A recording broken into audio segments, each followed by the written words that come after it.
नमस्कार दोस्तों। जैसे कि जिस समय पर भगवान श्री राम की पूरी वानर सेना समुद्र तट पर पहुंची थी तो सभी वानर आपस में ये बोल रहे थे कि इस समुद्र को पार करके कौन जाएगा।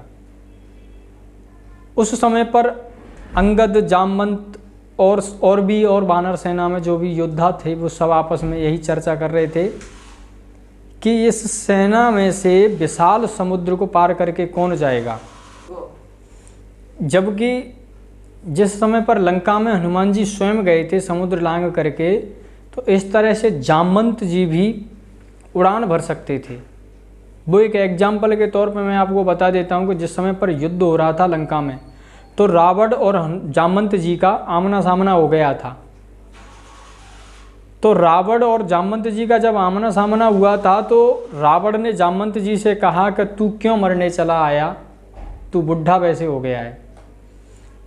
जामवंत जी ने इस बात पर रावण से ये कहा था कि पहला बार तू कर ले, क्योंकि अगर मैंने कर दिया तो तू वार करने लायक नहीं रहेगा। तो रावण ने कस के एक मुष्टिका जामवंत जी की छाती में मारी थी, तो जामवंत जी 2 कदम या 3 कदम पीछे हटे थे।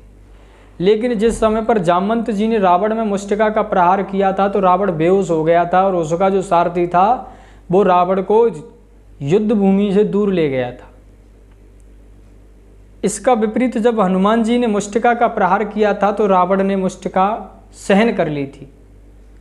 तो जामवंत जी इतने बलवान होने के बाद भी उड़ना जानते थे, नहीं गए थे। उसका कारण एक ही था कि जामवंत जी को केवल और केवल भगवान राम का साथ देना था।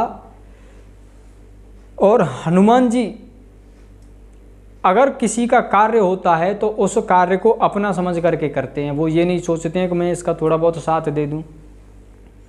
हनुमान जी का अगर कोई सेवक होता है, हनुमान जी की अगर सेवा करते हैं तो सेवा उसी भाव से करिए जिस भाव से हनुमान जी सामने वाले को देखते हैं।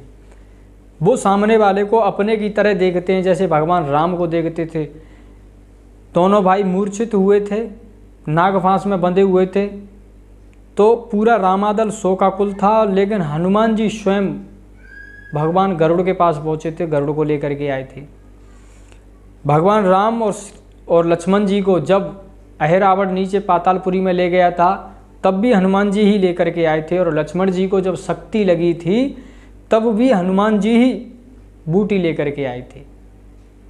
जबकि सुसैन वैद्य ने यह कहा था कि एक रात में जाना हिमालय पर्वत पर और हिमालय पर्वत से वापस लंका में यानी श्रीलंका में भारत में आना, भारत में से फिर लंका में जाना, एक जमीन के छोर से दूसरे जमीन के छोर पर, वो भी विदेश की धरती से, असंभव था। लेकिन ये भी संभव करके दिखाया था वीर बजरंगबली महाराज ने।